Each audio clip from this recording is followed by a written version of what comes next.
नए दौर के सोशल मीडिया की चुनौतियों और बढ़ते साइबर अपराधों के आगे मौजूदा आईटी कानून पुराने पड़ गए हैं, ये केंद्र सरकार की राय है।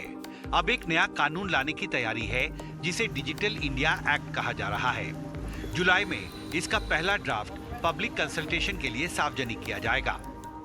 सरकारी सूत्रों के मुताबिक साल 2000 में जब आईटी एक्ट बना, देश में 55 लाख इंटरनेट के उपभोक्ता थे।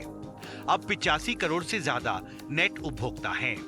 इन 23 सालों में कई नए ई प्लेटफॉर्म सामने आ गए हैं।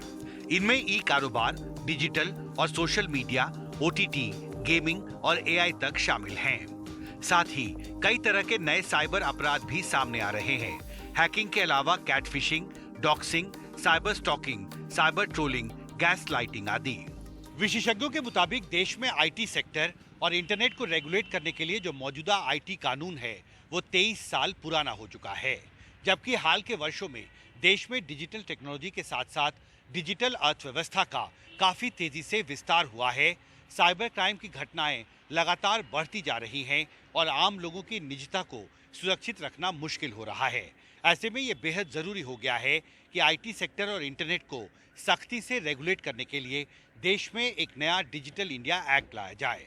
पहली बात, मुझे लगता है भारतवर्ष में साइबर क्राइम की स्वर्णिम युग या गोल्डन एज प्रारंभ हो चुका है, लेकिन उसकी कवरेज भारत के एग्जिस्टिंग लॉ में एडिक्वेट नहीं है। तो पहला तो आप जितना एग्जॉस्टिव कवरेज कर सकें साइबर क्राइम्स की, पहली बात वो।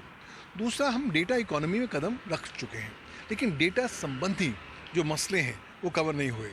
कुछ portion personal digital data protection bill में आ रहा है, लेकिन और जो डेटा स्टोरेज की बात है, रिटेंशन की बात है, प्रिजर्वेशन की बात है, वो पहलू यहाँ कवर नहीं है, वहाँ पर कवर करने की आवश्यकता है। तीसरी महत्वपूर्ण बात, आज चारों ओर बोलबाला साइबर सुरक्षा का है, लेकिन भारत के पास साइबर सुरक्षा की कोई कानून मौजूद नहीं है। सरकारी सूत्रों के मुताबिक इंटरनेट और आईटी सेक्टर की इन बढ़ती चुनौतियों से निपटने के लिए प्रस्तावित डिजिटल इंडिया एक्ट के मसौदे में मुक्त इंटरनेट और ऑनलाइन सुरक्षा पर जोर होगा।